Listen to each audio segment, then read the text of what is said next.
গাভীর দুধ দোহনের উপযুক্ত সময়। ওলানে সবসময় কিছু দুধ রেখে দোহন শেষ করলে গাভীর দুধ উৎপাদন চক্র ছোট হয়ে আসে।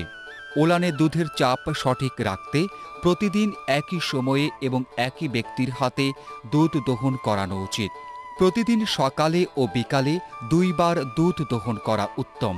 তবে 3 থেকে 4 বার দোহনে স্বাভাবিকের চেয়ে 5 থেকে 25 এবং 15 থেকে 35 ভাগ দুধ বেশি পাওয়া যায়। আড়ালে বা নিরিবিলি স্থানে দুধ দোহন করা উত্তম। দুধ দোহনের সময় গাভী যেন ভয় না পায় এবং দোহনকারীর হাতে আঘাত না পায়, তাতে দুধ দেওয়ার পরিমাণ কমে যাবে। দোহনের সময় বাছুরকে গাভীর মুখের সামনে রাখলে গাভী বাছুরকে আদর করায় ব্যস্ত থাকে এবং নিরবিচ্ছিন্নভাবে দুধ দেয়।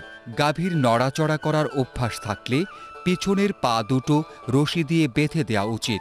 ওলান বাট ও ওলানের পার্শ্ববর্তী স্থান পরিষ্কার পানি দিয়ে ধুয়ে নিতে হবে। সামনের 2 বাটে 60 ভাগ এবং পিছনের 2 বাটে 40 ভাগ দুধ থাকে, এজন্য সামনের বাট আগে দোহন করতে হয়। বাছুর যদি খামারে জন্মগ্রহণ করে এবং বারবার মারা যায়, বাছুর মরে গেলে খামার কিন্তু লাভবান হবে না।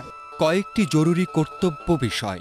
বাছুর জন্মের পর 72 ঘন্টার মধ্যে গাভীর ঘ্যাগ দুধ বা শাল দুধ বাছুরের ইচ্ছামতো খাওয়াতে হবে। এতে বাছুরের রোগ প্রতিরোধ ক্ষমতা বৃদ্ধি পায়।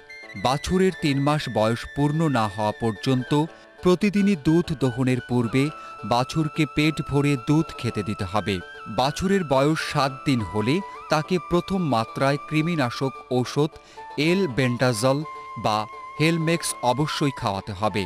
বাছুরের বয়স 6 মাস পূর্ণ না হতেই খড়কোটা খাওয়ালে বাছুরের পেট ঝুলে যেতে পারে, তাতে বাছুর অপুষ্টির শিকার হবে এবং পূর্ণবয়স্ক হতে সময় লাগবে। রাতের বেলা বাছুরকে গাভীর দৃষ্টিসীমার মধ্যে রাখতে হবে। দুধ দোহনের পর গাভীকে 1 থেকে 1.5 ঘন্টা দাঁড় করিয়ে রাখতে হবে, তাতে ওলান ফোলা রোগ কম হবে।